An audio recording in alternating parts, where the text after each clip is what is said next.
In the truck.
Hello, my name is Rich Yurvich, and I'm from New York, and we're here just outside of Houston, Texas for the 3rd annual Southwest Ducted Fan Fly-In. The sounds that you hear around you represent a rather unique form of aero modeling called ducted fans. The primary purpose of this segment of the radio control hobby is to duplicate jet flight. Many of you earlier on, or perhaps even now, are familiar with normal model airplane activities, model airplane engines, and things of that nature. These ducted fan airplanes, as we know them, are essentially offshoots or a rather specialized portion of the aero modeling community. Many of the radio control components are directly interchangeable with other forms and are applicable to other types of airplanes. And we've got a typical radio control ducted fan scale jet aircraft here to somewhat orient you to what it's all about and how it works and why it is. This particular airplane is an F-86 Sabre Jet, and it was built by Gerald Welsheimer of Midwest City, Oklahoma.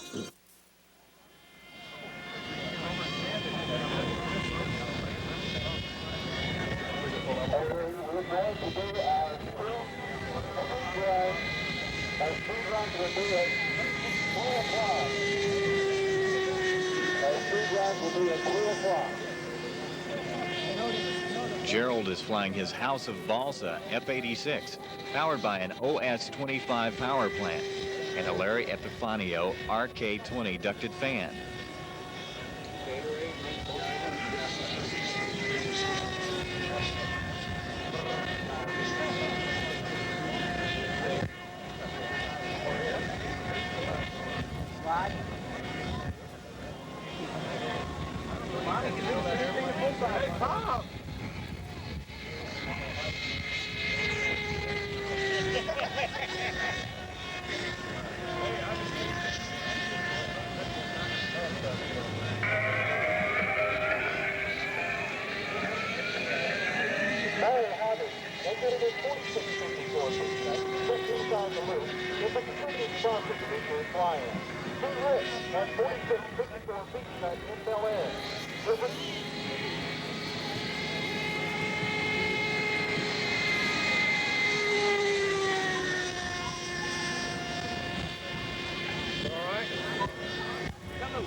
Typically, the radio control functions employed by these airplanes are off-the-shelf commercially available units, and they provide, through individual channels of control, the capability of duplicating all of the flight control surfaces and auxiliary functions of a real aircraft. If you'll follow along with us here for a moment, we'll take you to the inside.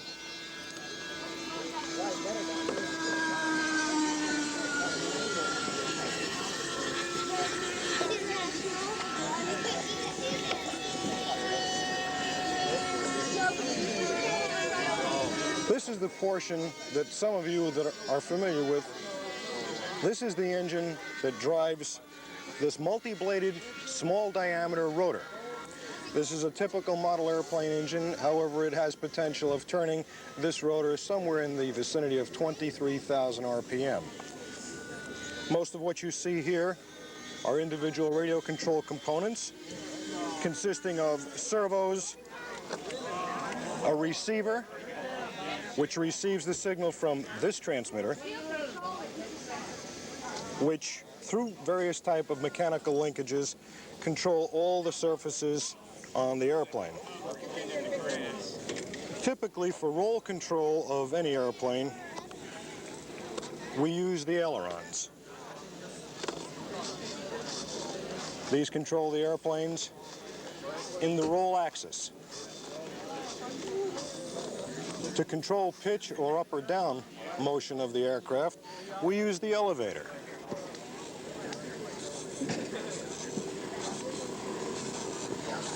These control sticks, incidentally, on the transmitter follow full-scale practice of aft for up control, forward for down control. For yaw, we move back to what would normally be a hinged elevator back here, which is not fixed on this particular model.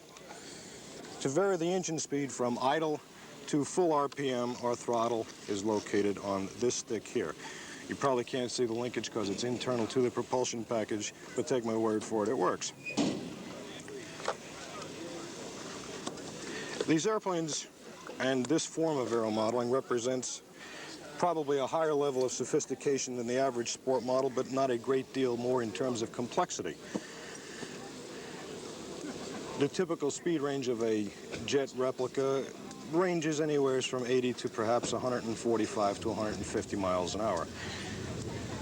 Construction practices of most of these kits vary from fiberglass fuselages, as employed here, to a built-up balsa wood covered wing. In some cases, the wing is actually a foam core section sheeted with some other material, perhaps fiberglass or wood, and it is covered or painted or finished in whatever manner the individual builder prefers. This particular model is covered in a metallized mylar, which is applied with heat, which forms a permanent bond between it and the substructure. This would have to be considered one of the smaller jet aircraft, coming in at about 4.5 pounds as you see it. They do range and average in the area of 9 to 12 pounds, with some of them, which you'll see throughout the course of this presentation, getting upwards of 25 pounds. There are virtually no jet aircraft models that cannot be duplicated in model form, as you'll see throughout this presentation. We've got models of current-day Air Force inventory airplanes, such as the F-15, F-16, some which haven't even been purchased yet, like the emerging Northrop F-20.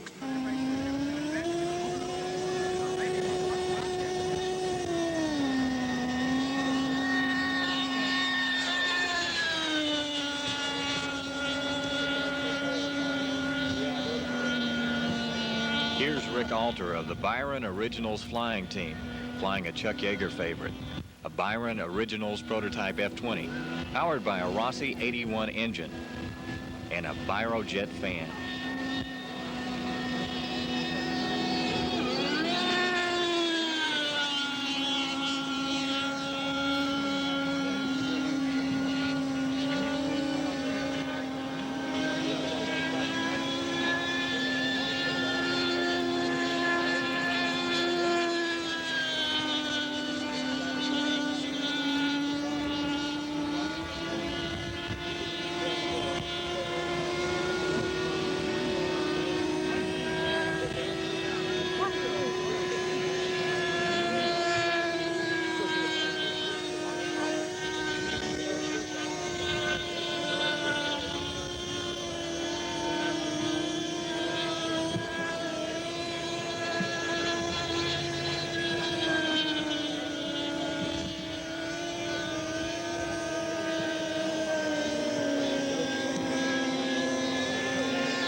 The application of ducted fans as practical propulsion systems for model aircraft has come quite some way in perhaps the last 5 years. Some of the earlier pioneers of this effort, which probably goes back 25 or more years, would have to trace their roots to people like P.E. Norman from England, who developed some of the earlier systems, followed by Mike Kulzik, who is one of our attendees here today, through people like Bob Kress and Bob Violet and Tom Cook.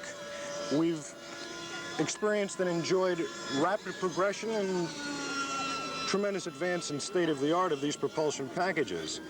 No longer a complicated installation, build-up. There's really no engineering talents required nowadays. It's pretty much all done for you and it's off the shelf, which makes it tremendous for the sport modeler who would like to enjoy the thrill of jet flying.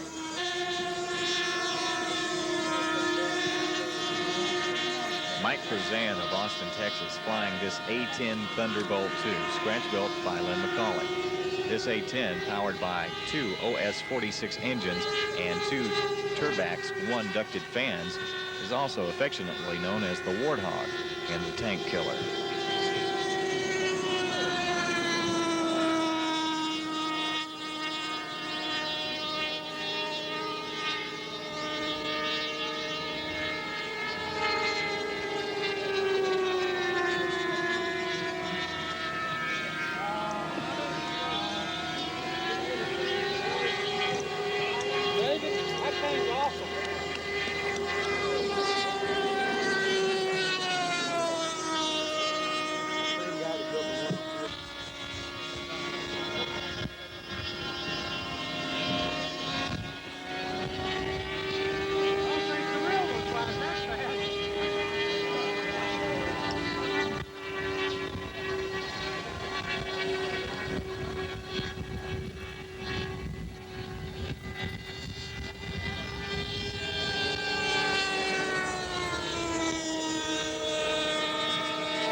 We'll try to answer a few of the questions most frequently asked about aeromodeling in general, and then specifically onto ducted fans, which is what this whole event here is all about. Aeromodeling in this country boasts in excess of 100,000 members of an organization called Academy of Model Aeronautics, which is really the governing body for most aeromodeling activities in this country. People involved in aeromodeling come literally from all walks of life, from your doctors, your lawyers, your blue-collar workers, from Middle America, from virtually anywhere. The reason they get into the hobby, I guess, is something that you'd probably have to discuss on an individual basis with each and every one of them, but I think generally speaking, it profiles pretty much what any person engages in any leisure time activity for. Most people involved with the aeromodeling hobby get involved because they like airplanes first and foremost. With the advent of ducted fan systems, we now have an additional area to engage or focus our aeromodeling activities on, and we've now expanded some of these activities to include, in fact, radio control helicopters. That being another rather specialized segment of this aeromodeling hobby. The other most typical question asked regarding these models generally is, what does it cost to get involved? And there's really no stock pat answer for any of that. It depends on what level of activity you choose to get involved in, and if there's a particular segment, generally speaking, the formula is the more mechanically complicated, the more costly it's like to be, just like any other facet of a leisure time activity. But to round it out to a number, typically you can expect to spend approximately $200 to $300 for an average radio control system, which consists of a transmitter, which actually sends the signal, a receiver which receives the signal, which is mounted on board the vehicle you're operating, and all of the related components like battery packs, things of that nature. These systems are interoperable, which is to say that they can be used for typically an airplane, a helicopter, a rather new segment of radio-controlled cars, for example, radio-controlled tanks, radio-controlled boats. Literally hundreds of applications. A radio system like this, typically, as we say, will cost you anywhere from $200 to $300. An airplane like this, which is available in a kit form, you can expect to pay anywhere from $100 to $250. The propulsion packages will vary in price depending upon size and complexity, from perhaps $150 to perhaps $500. So you're talking about a considerable outlay of initial money, but bear in mind most of what you're buying is removable from one vehicle to another, and certainly your radio system can be used anywhere you choose to use it. About the amount of time typically to build an airplane like this, realistically you can expect to expend perhaps 200 hours on it. Perhaps less. Some of the newer materials that are spin-offs from some high-tech industries like generically called superglues, etc., the cyanoacrylate adhesives, can perhaps cut 40% out of your building time because there's no cure time with materials like that. But a minimum of 100 hours you can figure to expend on an airplane such as this. Okay, this particular model is a model made as a prototypical model by Lynn McCauley, gentleman out of Fort Worth, Texas. My name is Ed Couch. I am the pilot. The model is designed after a NASA F-104 starfighter used in the military inventory throughout the 1950s and the later 60s. It's still not in production. It's still being flown by some Foreign Service Air Forces. This particular aircraft, 818, was used as a chase aircraft and a test aircraft by NASA for quite a few years, and it's now retired and out of the inventory. The model itself is constructed on about 1/12 scale, 78 inches long. It's 11.5 pounds at flight weight. The aircraft is constructed using plywood, balsa wood, and fiberglass. Lynn has designed an F-84F by Republic, an A-10 also by Fairchild, and is currently working on a B-58 Hustler in time. Several years it will be out. This airplane itself has a fixed gear in it. Being that it hasn't been flown, we do not want to put the scale aircraft gear in it at this time because we really don't know what we've got. We'll test fly it within approximately 10 days, and hopefully it'll be successful, and it shouldn't be a whole lot of trouble. It's a beautiful aircraft in its own right. He's a beautiful builder, and I'm very proud to be the pilot.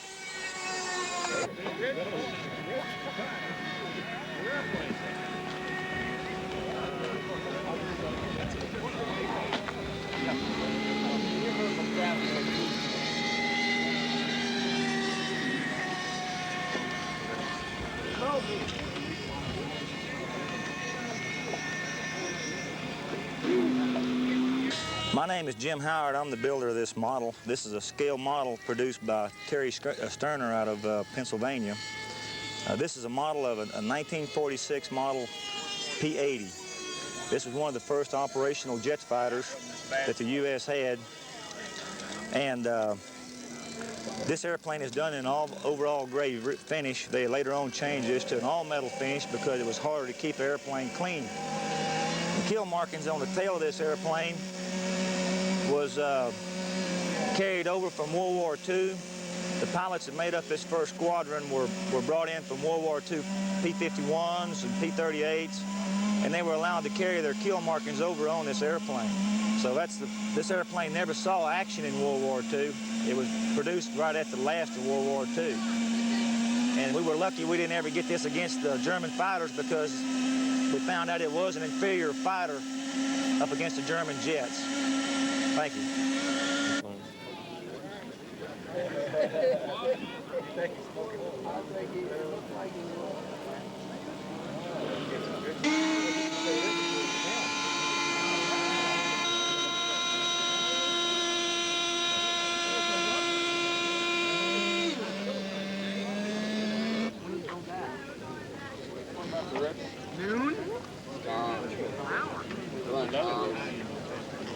Who's Tom Perry? He's already won. This particular model you see before you here is an Fj3 Fury. It was flown during Korea and right after Korea through up until about 1965. The aircraft is a modified F-86 Sabre that flew through the Korean era. This is a navalized version of the aircraft. It has a bigger nose, a greater gun capacity in that it uses 420mm cannons. It was strengthened and beefed up through the landing gear system. Also had an arresting hook for flying off a carrier deck. It was one of the first aircraft to be utilized to carry the AIM-9 Sidewinder infrared heat-seeking rocket, air-to-air rocket. This particular kit is a modified Byron F-86. It's powered by a Rossi 81 with a Byron fan. It carries 7 channels, uses a Futaba radio. All 7 channels are utilized. It does fly sometimes with tanks, but normally we fly it in a clean configuration like this. This particular aircraft with tanks will weigh 14 pounds on liftoff. At its normal flying status of 12 pounds, it'll rotate and fly off in approximately 150 feet. Top speed on this particular aircraft is approximately 110 miles an hour. It's a very nice flying airplane. Took approximately 6 months to complete and 300 man-hours. We got Skeeters.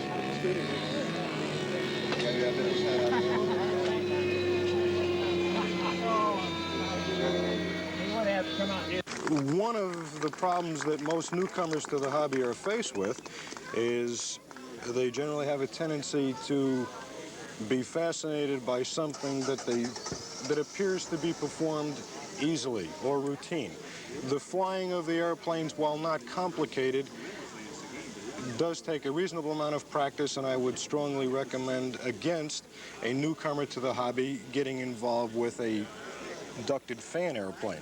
There are a good number of trainer-type airplanes on which you can get your good flying experience and your building experience and whatever. While they're not difficult to fly, it's reasonably safe to say that a newcomer or novice would not be able to handle an airplane like this because things happen reasonably rapidly. Here's an unfortunate example of what can happen due to lack of experience. Here's Dickie Rich of Houston, Texas, flying his jet hanger Hobbies A4 Skyhawk, powered by a Rossi 65 and a Tom Cook Dynamax ducted fan. The Skyhawk appears to be in trouble almost from the moment of takeoff.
This A4 accident could be attributed to pilot error.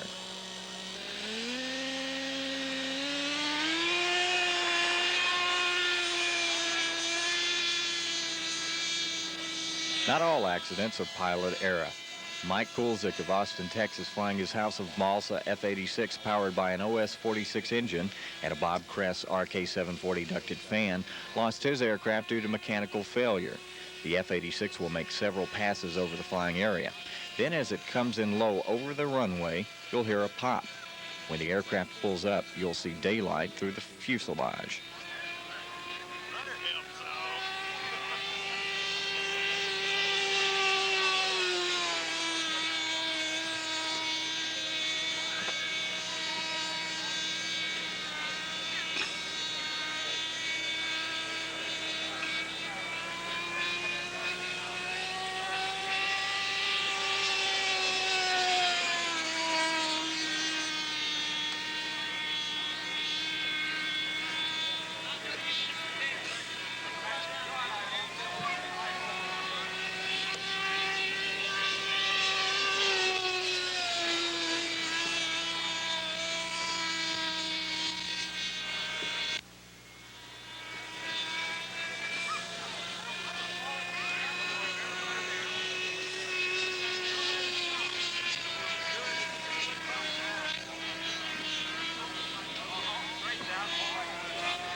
There's one consolation when a ducted fan falls out of the sky.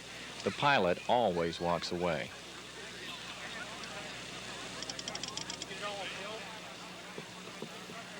As I mentioned in a different portion of this presentation, these airplanes are capable of flight speeds from 85 to perhaps 150 miles an hour.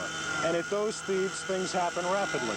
Okay. Taxiing behind me now is one of the larger kits available to the ducted fan enthusiast, and it's a kit from Midwest Industries, more specifically Byron.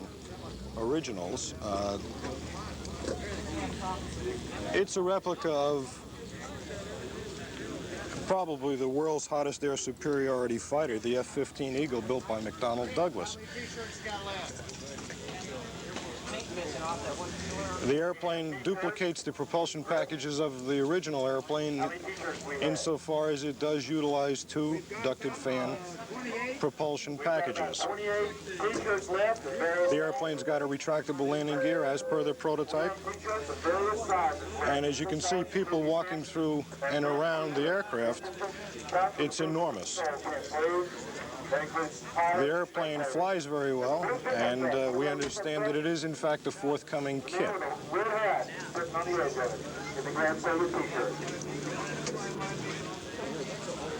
Just to reiterate on one point, you can see readily here the difference in sizes of some of the airplanes that we use in this hobby. As I mentioned earlier, this very radio system that you see here that we've shown you installed in this rather small airplane is completely capable of operating the F-15 size airplane. So once again, you're really not buying a radio every time you buy an airplane. Most of your equipment is interchangeable. The chances are you're going to want more than one radio eventually anyway, once you get wound up and tied into the hobby, as most of us have. Ladies and gentlemen, my name is Jack Haggerty, and I'm a factory representative for Byron's Originals in Ida Grove, Iowa. In front of you, you're looking at a McDonnell Douglas F-15 Eagle, kitted by Byron's Originals. It's a totally composite aircraft. The body is fiberglass. The wings are foam, sheeted with wood. It has two Rossi 81 piston-driven engines in it, which are turning ducted fan units.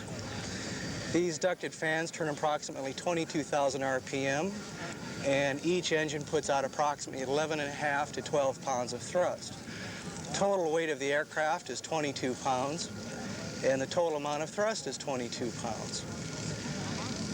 Flight time on this aircraft is roughly around 10 minutes, and it's a very docile aircraft. It's a 5-channel aircraft, one channel for each function, one for the rudders and the nose gear steering, one for the ailerons, one for the stabilizers, also known as elevators, and the fifth is to control the retractable landing gear.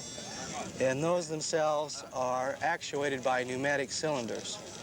The estimated speed of this aircraft is between 120 and 130 miles per hour.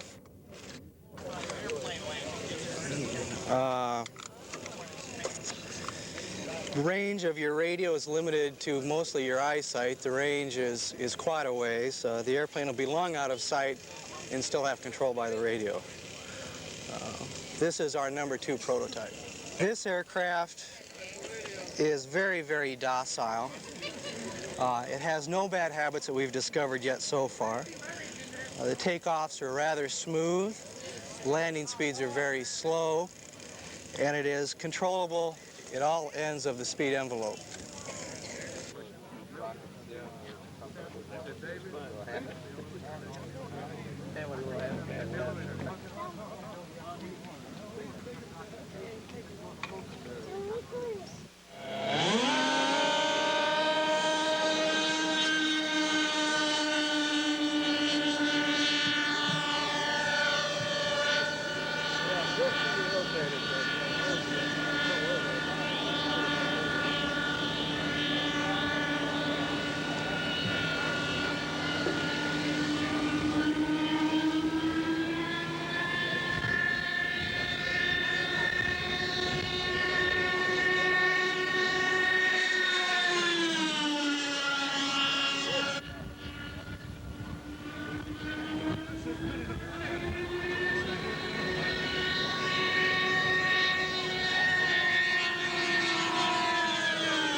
addressing the question on where is this hobby going, specifically where is ducted fan activity going, I guess you'd have to respond by saying it's going exactly where all of these people make it go. We've seen tremendous gains in availability of excellent quality products. It is now no longer the sophisticated activity of a small group of people. It is becoming more widespread, more popular. And in responding to that, the manufacturers have made available to us, the ducted fan modelers, various new pieces of equipment that the average modeler probably didn't have the capability to produce himself. Essentially, it has become a sport modeler's activity, with most of the better quality components being made available to the modeler right off the shelf. This Gloucester Meteor, the first operational British jet fighter used during World War II, was scratch-built by Mike Kulzik of Austin, Texas. It's powered by two OS-25 engines and turning two Larry Epifanio RK-20 ducted fans.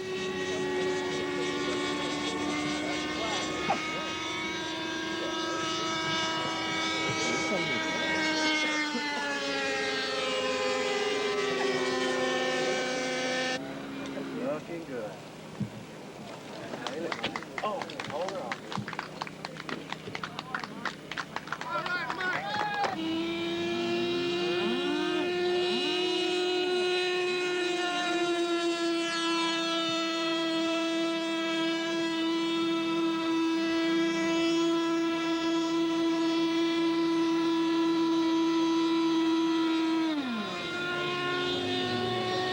Here's Bob Walter of Latania, Florida, flying his jet hangar hobbies Mirage, powered by an OS-65 engine and a Tom Cook Dynamax ducted fan.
Tom Street from Kingwood, Texas, a suburb of Houston, flying a scratch-built Boeing 737, powered by two K&B 7.5 ducted fan engines and two jet hangar Hobbies Turbax 1 ducted fans.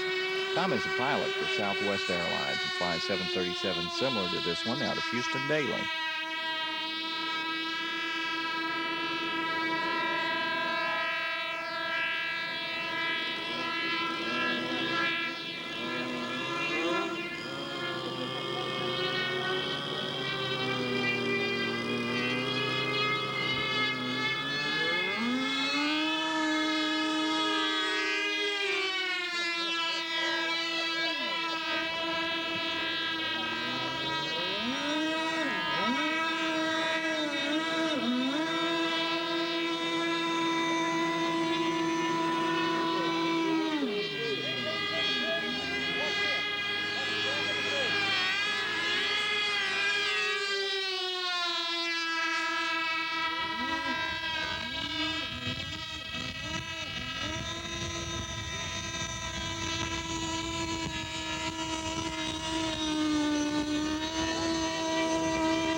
Here's Bob Fiorenzi of Brooklyn, New York, flying his jet hangar Hobbies A4 Skyhawk, powered by a Rossi 65 ducted fan engine and a Tom Cook's Dynamax ducted fan.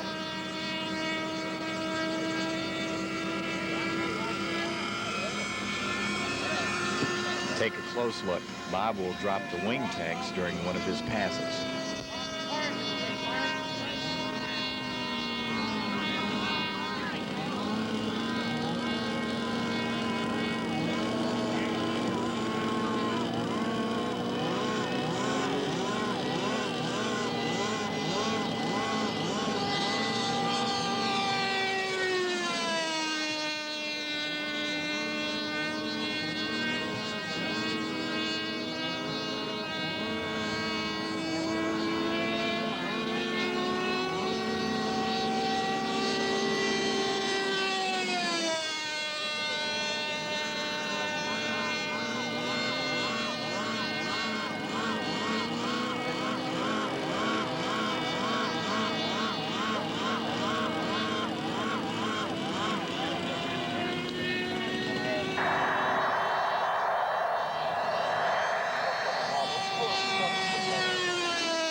Here's Dawn Buckley from the Dallas-Fort Worth area, Grand Prairie, Texas, flying her MiG-15 by Byron Originals, powered by a Rossi 81 engine and a Byron Originals Fj3 Jet ducted fan.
Here's Gus Hudson of Sulphur Springs, Texas, flying his Byron Originals Air Force Thunderbird F-16 Fighting Falcon, powered by a Rossi 81 ducted fan engine and a Fj3 Jet ducted fan. Unfortunately, that's part of the rumor. It really isn't that sophisticated. That's what we keep on hearing. Part of the thing we need to do to accelerate the growth of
going up the formation if you're interested.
Tom Cook of Raymore, Missouri, flying his jet model products Starfire Sport Ducted Fan aircraft in the Thunderbird colors, powered by a Rossi 65 engine and his own design, a Dynamax ducted fan.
Here's Harry Wood of Long Beach, California, flying a Tommy Cat powered by an OS-25 ducted fan engine and a Larry Epifanio RK-20 ducted fan.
Hugh Jones of Austin, Texas, flying an F-20 scratch built by Tom Sewell.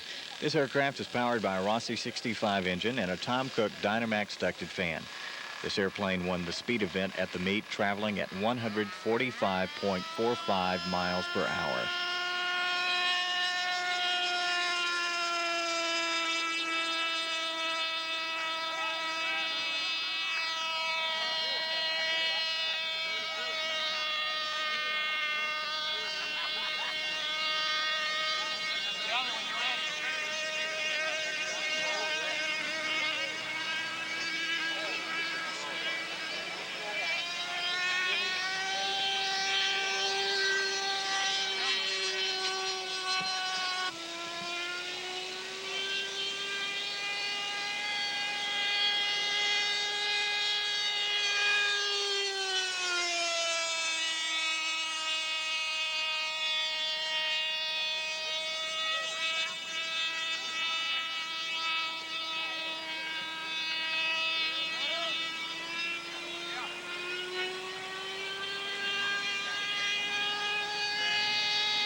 This is next.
Just a minute, let me get a shot of this.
Ready to time it? Ready to time it?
Uh-oh. Boy, that new muffler sounds great.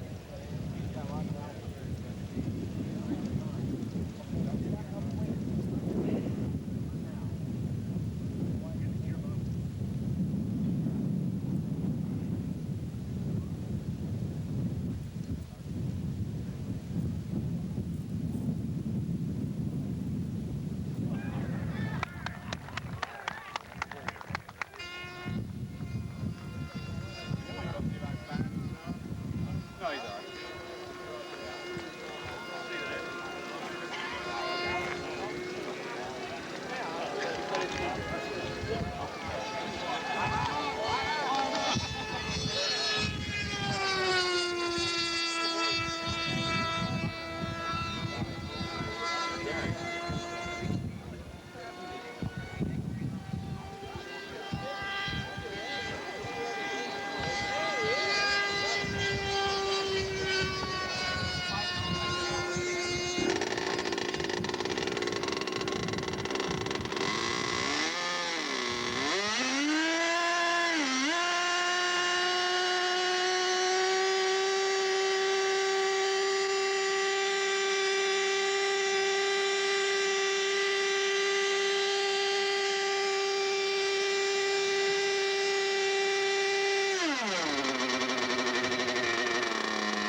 side by side when we go, we're going to end up side by side.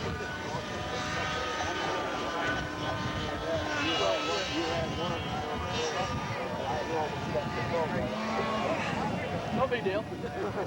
Trying to mate. You went up this way. Watch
The third annual Greater Southwest Ducted Fan Fly-In 1985 was hosted by Ducted Fan Technologies of Houston. The second annual Greater Southwest Ducted Fan Fly-In 1984 was hosted by the Austin Radio Control Association, Austin, Texas. If you'd like more information on ducted fans, contact the Academy of Model Aeronautics, 1810 Samuel Morse Drive, Reston, Virginia, 22090.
Welcome to Miles Square Park in Orange County, California, and the 1986 Scale Masters Championship.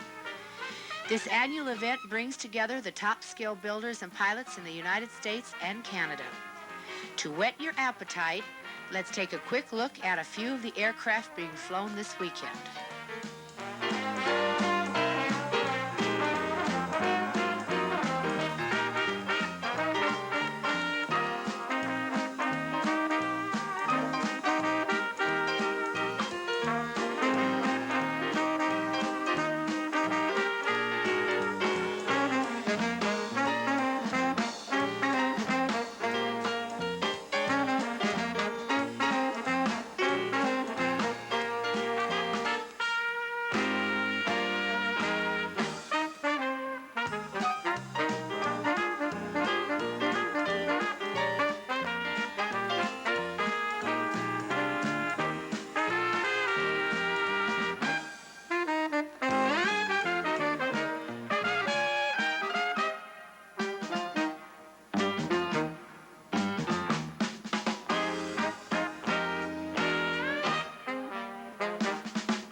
This 1/6 scale P-47 Thunderbolt is being flown by Mr. Frank Tiano from Plantation, Florida. Frank is a writer for various modeling magazines and represents Pacer Technologies, sponsor of the Scale Masters.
Mr. Scott Foster is the owner of this good-looking F-16. The aircraft was built from a Byron kit and is powered by an OS Max 77DE. The radio-controlled functions of this model include throttle, ailerons, elevators, rudder, retracts, flaps, and tank drop. Scott is president of the Champlain Valley Flyers and has been in modeling for over 20 years.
Facing me.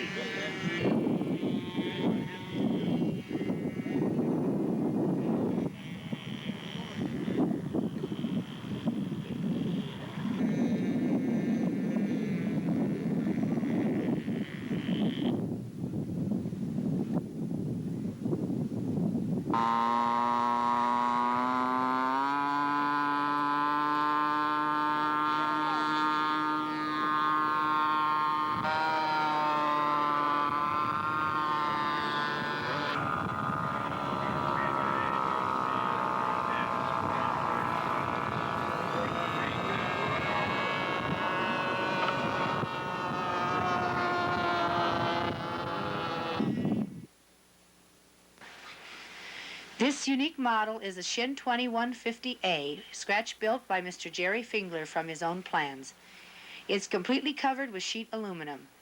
Power is provided by a Ross 60 twin turning a top flight 12x6 prop. This aircraft was flown in the 1974 World Championship, Tournament of Champions, and was Canadian champion 3 times.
A Cap-21 being skillfully flown by Jerry Kitchen from Vista, California.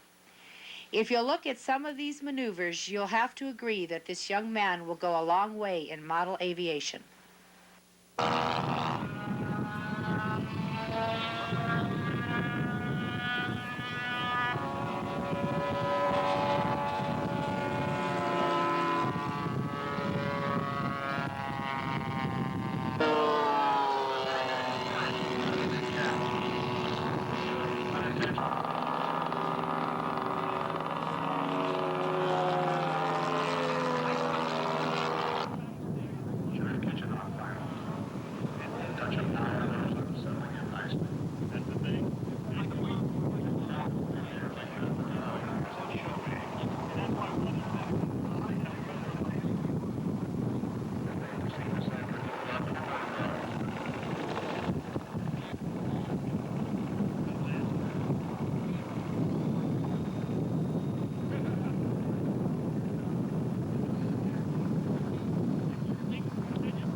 This beautiful rendition of a de Havilland Beaver was built by Mr. Robert Heidkamp from Juneau, Alaska. The aircraft and floats are built-up construction with the cowl hand made of fiberglass. Power is an OS 164 stroke twin turning a Zinger 16x10 prop. The model is marked for Ward Air, a local fixed base operator in Juneau.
Mr. Bob Fry from Glendale, Arizona is the owner of this P-47D Razorback.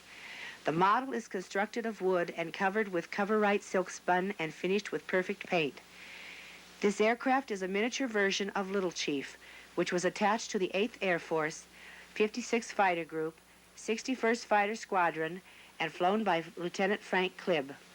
It destroyed 7 enemy aircraft from October 1943 to May 1944. Colonel Clibb, who is now retired, was at the Scale Masters this year to see Little Chief fly and was presented with the model by Bob.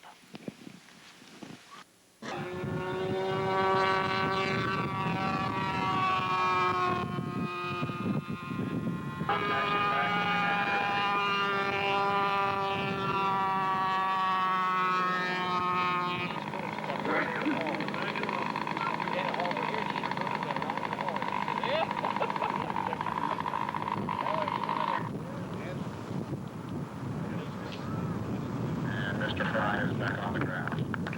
Very fine. A scratch-built Culver Dart, owned by Mr. Jim McDonald from Davis, California. It's powered by an OS 124 stroke with an 18x6 prop. Jim designed the plane with the aid of original factory drawings.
This P-47 is modeled after the full-size aircraft which flew with the 56 Fighter Group of the 8th Air Force.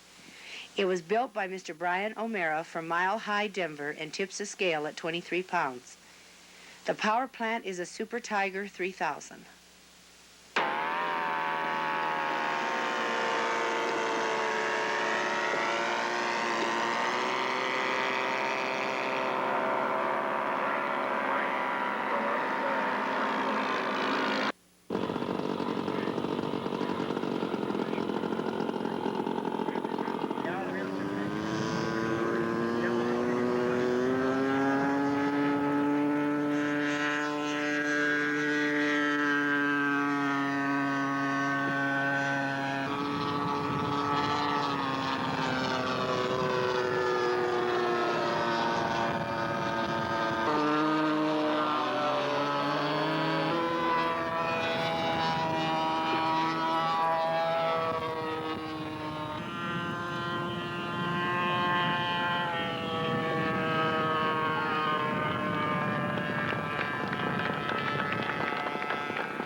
Mr. Jim Morrow owns this de Havilland DH-82A Tiger Moth.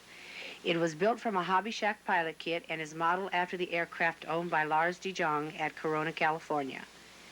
The engine is a Sato 1.24 cycle turning a Zinger 16x6 propeller.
Mr. Bruce Bender from Edmonton, Alberta is the pilot of this 1/6 scale Spitfire Mk-1a.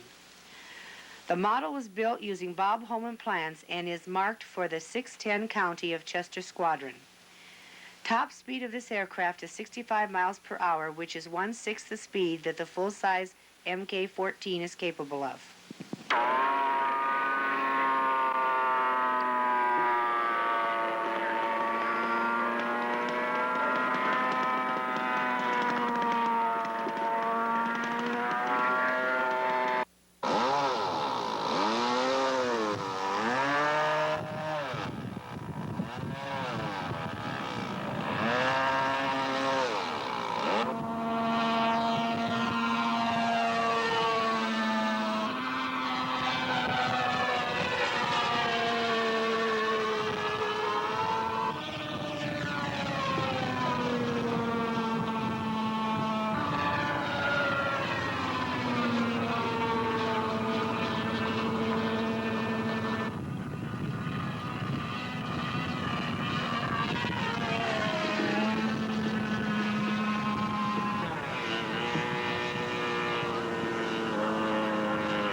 Scratch built by Mr. Greg Namey, this excellent 1/6 scale Focke-Wulf 190D9 is finished with Don Parsons 6-ounce cloth, hobby epoxy, and K&B paint. The engine is an OS-90 with in-flight mixture control. Greg's 6-year-old son, Jimmy, polishes the plane regularly to keep the finish in the best possible condition.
Mr. Ernie Harwood, who originally came from Great Britain, is the owner and pilot of this Spitfire Mk-1a.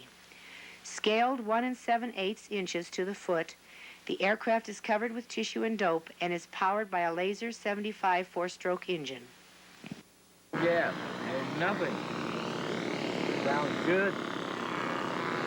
Looking good.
This 1/3 scale Youngman is being flown by Mr. Chuck Fuller from Castroville, California.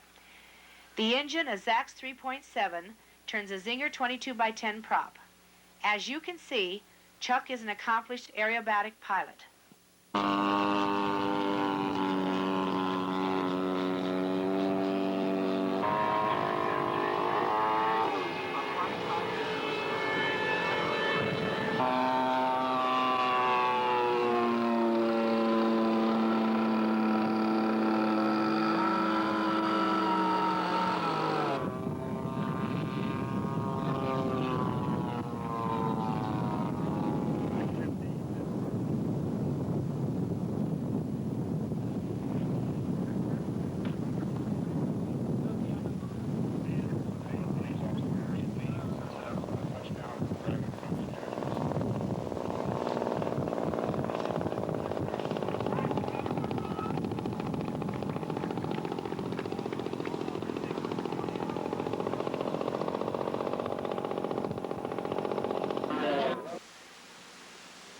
Mr. Dale Cords from Minnesota built this PT-20 from a SIG kit with modifications of his own.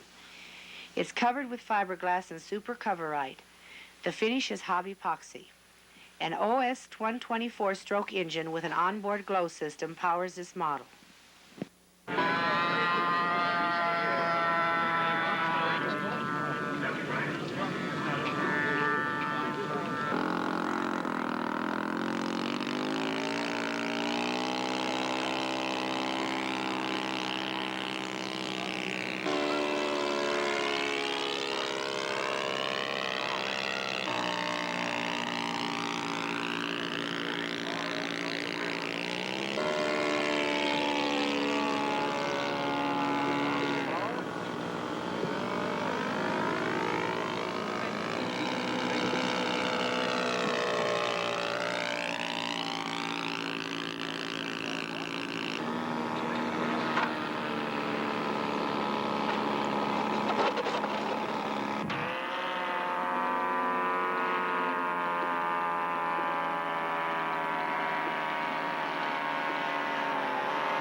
want one.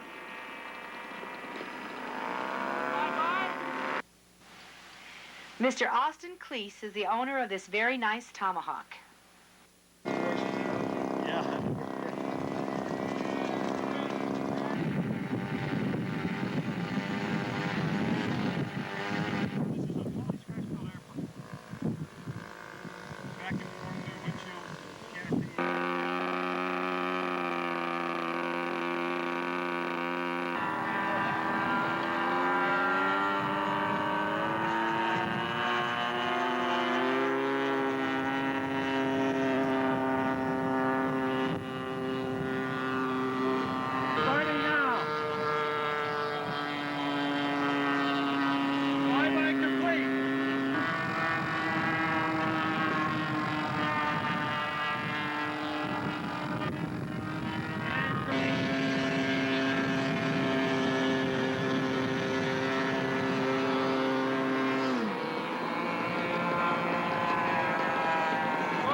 This lineup of Bob Violet jets is part of a ducted fan demonstration.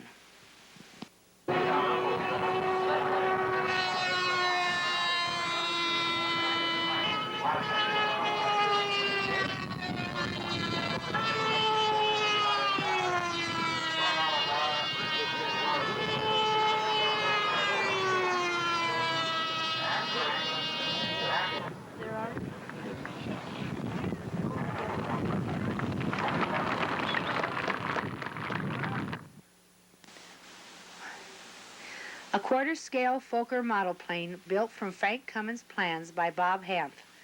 Power is provided by a Super Tartan single with a Zinger 18x6 prop. Bob is a retired Navy fighter pilot.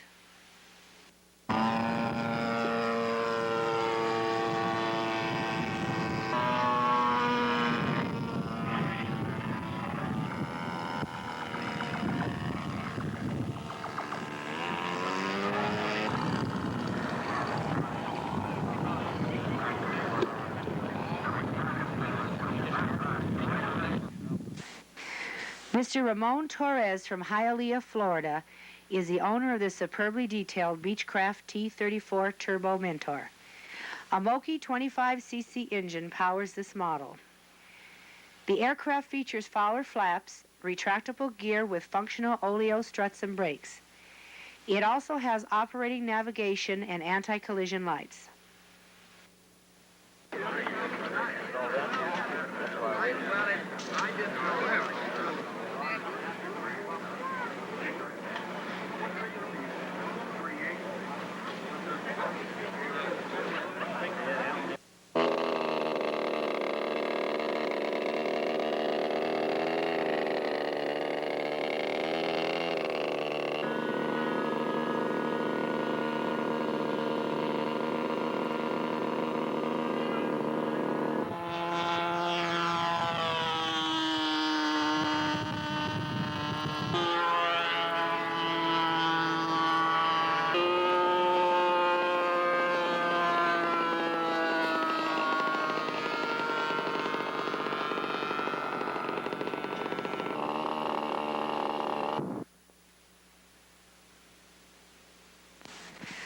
A Sopwith Pup, modeled after the full-scale version which served at Shipley, France, with the 54th Squadron in April of 1917. The original was built by Whitehead Aircraft under contract to Sopwith Aviation. This model was built by Mr. Jack Cullen from Auburn, Massachusetts. It sports an ST-2000 engine with an 18x6 prop.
Ivan Mumminghoff from Peyton, Colorado built this F-16 from a modified Byron kit. The model weighs 13.5 pounds and is powered by a Rossi 81 spinning a Byron fan. Ivan, a U.S. Air Force instructor pilot, has been modeling for 26 years.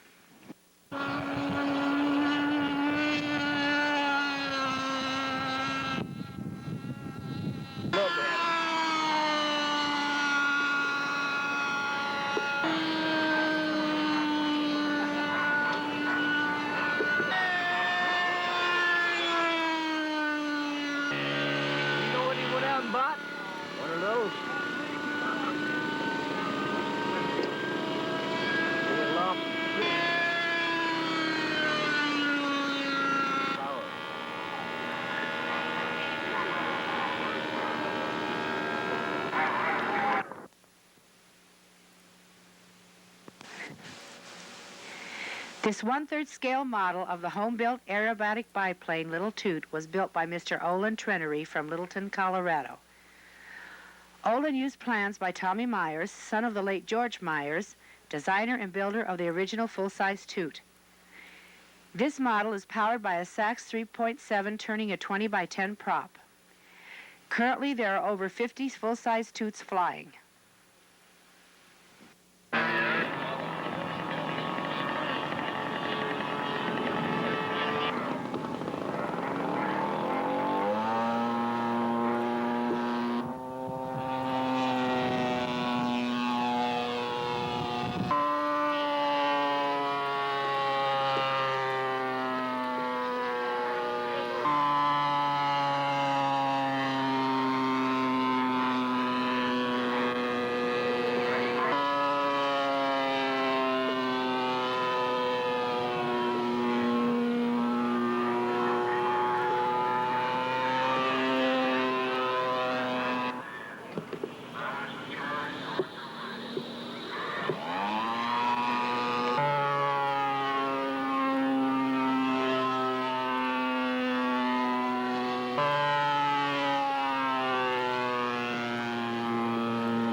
Mr. Mel Santmeyers from Anaheim is the owner of this superb F-17D Stagger Wing Beechcraft. This beauty weighs 23 pounds and is powered by an OS-240 twin.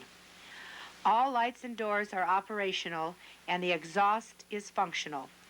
Panel and rivet lines are scale from factory drawings. Mel built this model from a highly modified Byron kit. At least I don't see it. Oh, it didn't get...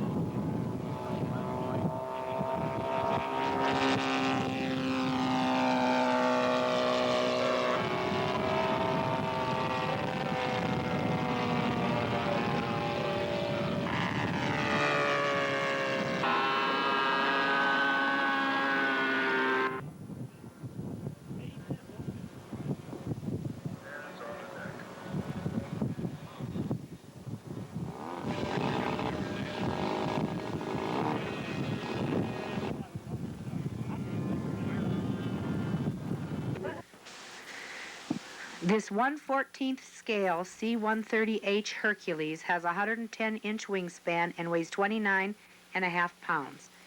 It was scratch-built by Mr. Larry Lorenzo from Anchorage, Alaska. 4 OS-25 engines provide ample power. The aircraft features operating cargo doors, flaps, and retracts.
Back down strap.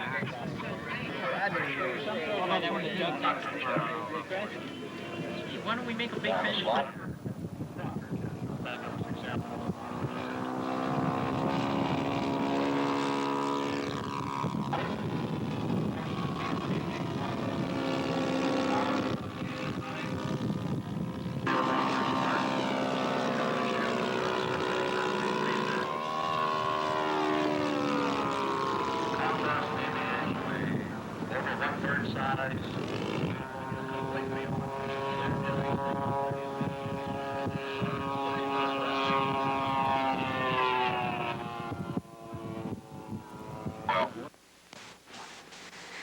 Mr. Al Casey from Phoenix built this MiG-3 from highly modified Hal Osborne plans. The aircraft is all balsa covered with Dan Parsons fiberglass cloth. All markings are hand-painted. Power is an OS-60. Al has been a modeler for 37 years, 22 of which have been in RC. He is also past commander of the 1/8th Air Force.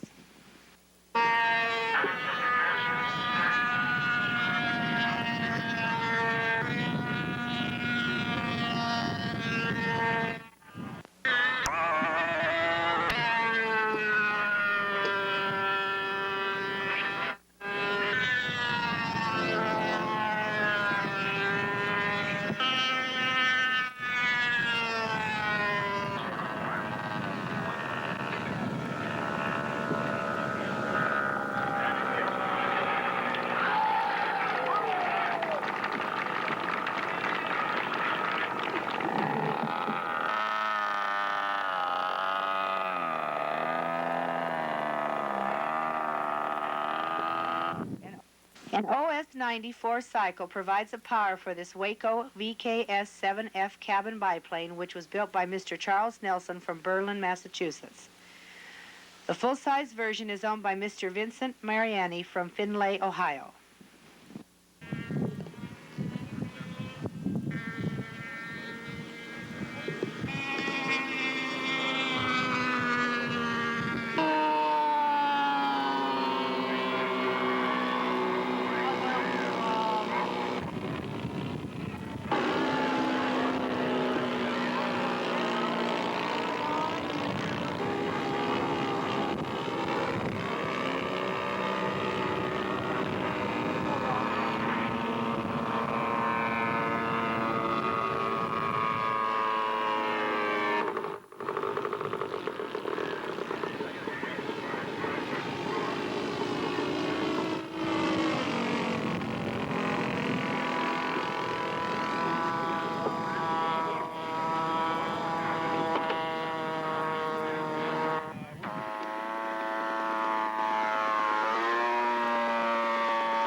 This 17-pound ME-109 is owned by Mr. Dennis D. Weiss from Irvine, California.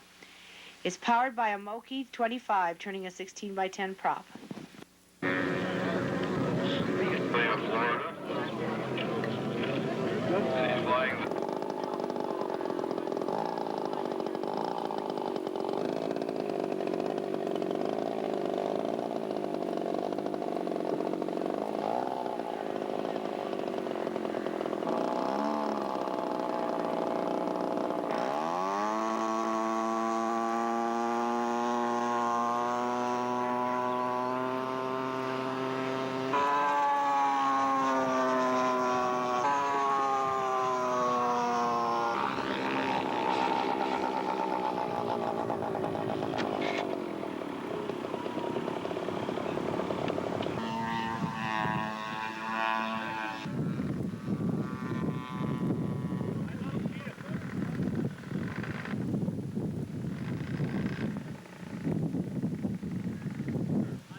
Mr. Charlie Chambers from Florida is the owner of this finely detailed P-51.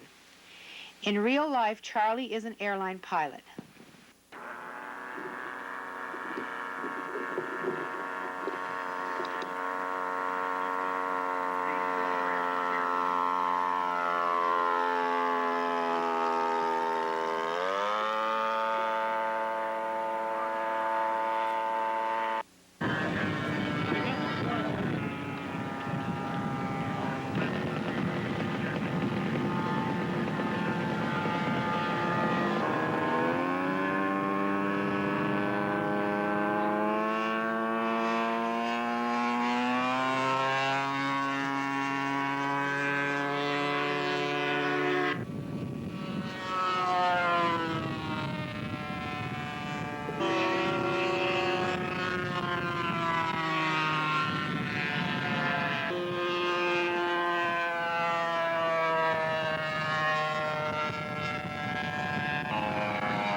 Something let pray is what you have to do. Yeah. Just talk to the camera.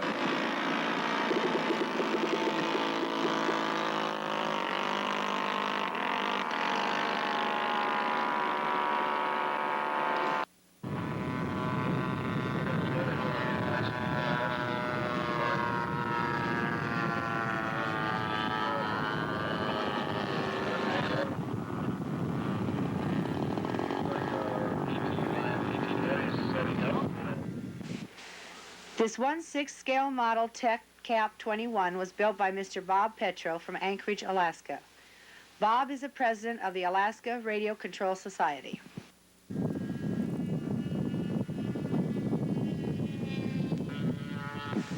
Mr. Shailesh Patel from Eureka, California built this 1/5 scale P-47D from a Burt Baker scale flight kit. It's powered by a Weber Bully. For guidance, Shailesh uses a Fataba PCM 7-channel radio. The full-size version of this aircraft was used in the D-Day invasion.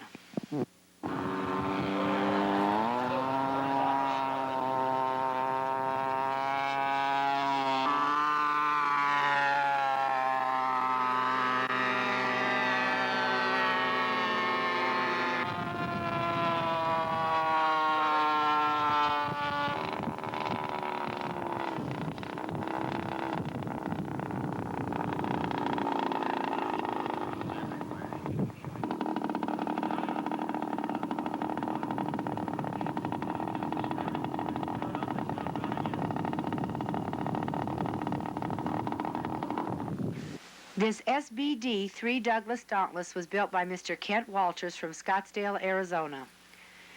The aircraft is marked for bombing Group 6 from the USS Enterprise during the period of the Battle of Midway. This model is covered with silk-span coverite and K&B epoxy primer. The finish is Aerogloss Dope. Kent is the first place winner of last year's Scale Masters. Proctor Enterprises, Eagle Editions Limited, Gloucester 84, first place Tom Cook, came back to Phoenix, Arizona, they locked up guys, so.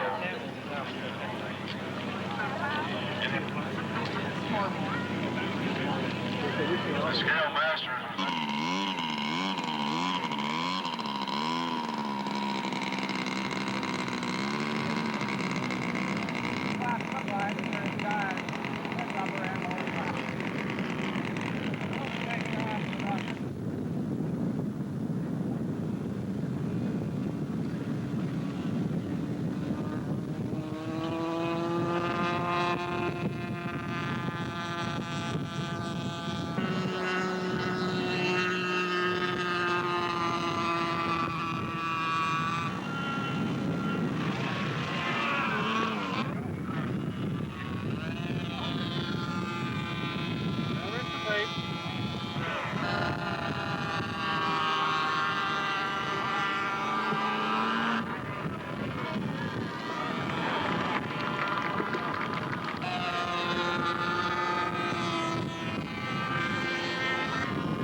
Mr. Jeff Foley from Raleigh, North Carolina, is the owner of this 1/5 scale ME-109G. The aircraft was built from a Dave Platt kit and is finished with K&B glass cloth and paint. Power is an OS Max 108. Jeff has been in modeling for over 20 years. He is a designer of the SIG Colt and has flown in 3 Scale Masters championships.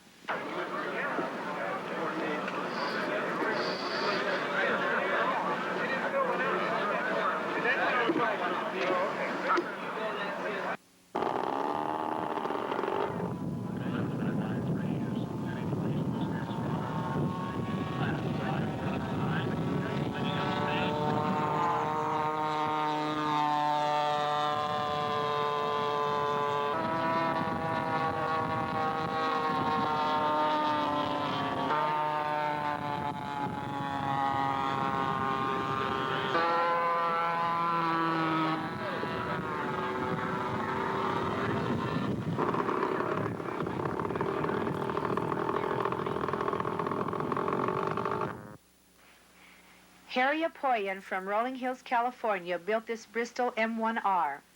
Harry is a retired aeronautical engineer and has been in modeling since the early 30s.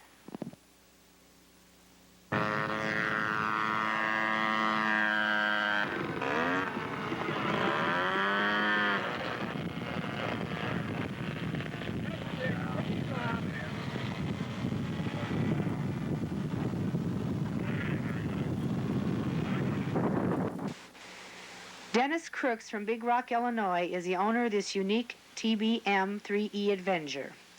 The aircraft was built using Bob Holman plans and factory drawings. Marking is for the carrier USS Saipan. The engine is a Super Tiger 2500 with a 17x8 prop. This model was the first airplane with the radio-controlled folding and locking wings to be flown in competition. Dennis is a member of the 1/8th Air Force and the Fox Valley Aero Club. A veteran of the Scale Masters, he finished 3rd in '84 and 4th in '85.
A very nice 1/4 scale Monocoop 90A, which was built by Mr. George Liu from South Orange, New Jersey. It weighs 12.5 pounds and has a wing area of over 1,000 square inches. The power plant is a Weber 92 cycle with a Taytone muffler.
Let's join the award ceremonies and see who the winners will be. To start things off, a few words by Bob Olson, the contest director.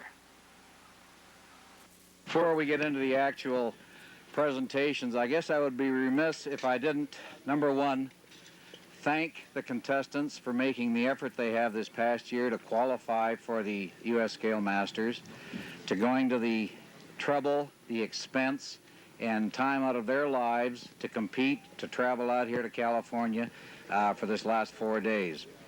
The happiest time in a CD's life is just about right now, I'll tell you. It's been a relatively good contest, and I hope the Scale Squadron has made everybody feel at home, and everybody's had a real good time. Once again, I thank the contestants.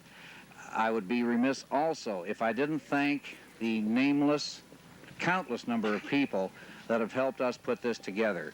The people that have manned the Coke stand, our wives, the lovely ladies, the men that have run out for ice, have run out for extra drinks, the 1,001 jobs that you all know are necessary to be able to put something like this, of this magnitude, together and make it successful. The honor of having the best military aircraft, as well as receiving the Pilot's Choice Award, goes to Mr. Charlie Chambers. The presentation is made by Mr. Harris Lee, who is the founder of the Scale Masters. Thank you very much. Thanks. In 10th place, Mr. Al Casey with his MiG-3. Was also. Don't go away. I don't have it here. What did you fly, Al?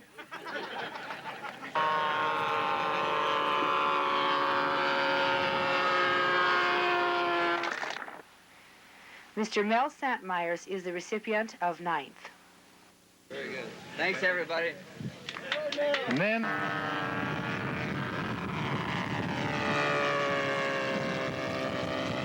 top of it. Diego Lopez, who flew a P-51, is the 8th place winner. Here's a radio for you. You needed that radio, right? Okay. Yeah, mine wasn't working. Yeah. Okay.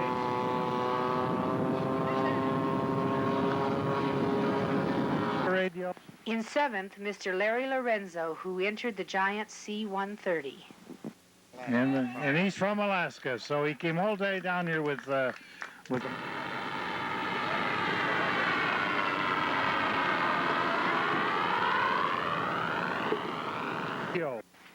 Mr. Jeff Foley is the winner of 6th place. There you go. And I'm sorry Diego stole your scoop. Okay. Okay? Thank you. Congratulations. Okay.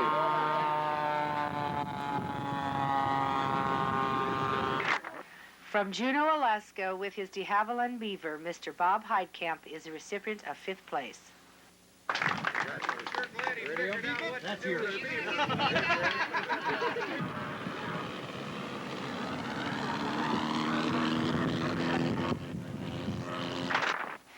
Fourth goes to Mr. Charlie Chambers. Charlie. Third place.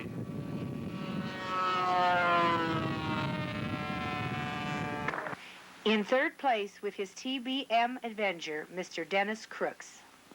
Thank you.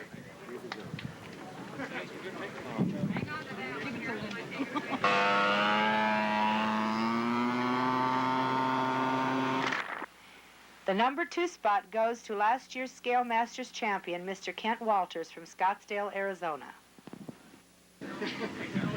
In first place.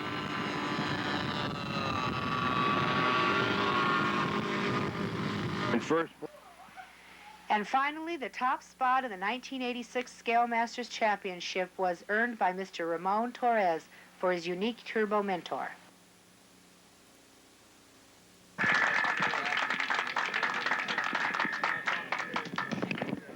Make him say a word or two. Go out and buy me a cowboy hat now. You what?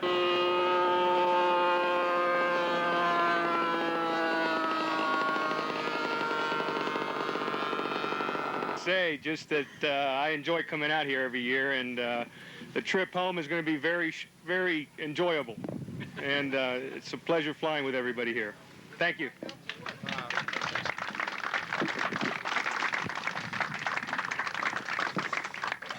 Well, I'm sure Ramon will treasure this little experience as much as I have in the past. I think it's a real pleasure that a fellow like Ramon has taken this thing, and it's a pleasure to see a new name in here.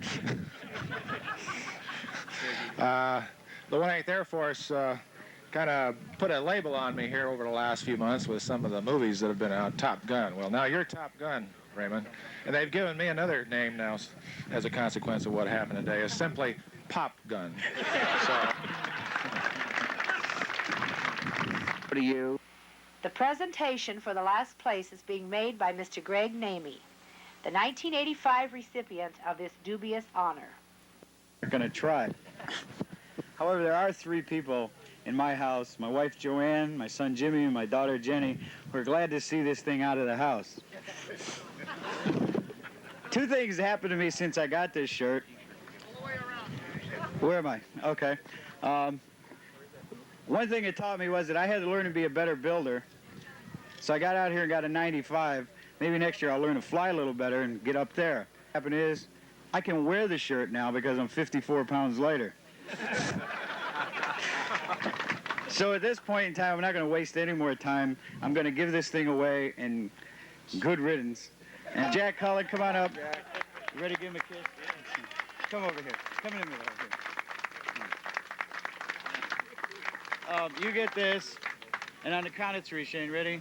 1, 2, 3. It's all yours, Jack. You all, I get zapped. I really appreciate that, Greg, and I don't know what to say. There's only room for one more name on there, so Okay, we're going to have to get a longer one the next couple of years to be down here. I really don't know what to say. This has been a real enjoyable contest. My plane went down. I chose not to rebuild it, but it's going to be buried right here in California. It died here. I thought it should be buried here. Besides, it costs too much to ship it back. So, I don't know, whoever I gave it to, you know, have a lot of fun. wear the shirt for everybody that didn't show up. Okay. Yep, I'm looking forward to giving this back to Greg next year. The 1986 U.S. Scale Masters from Fountain Valley, California is now in the history books.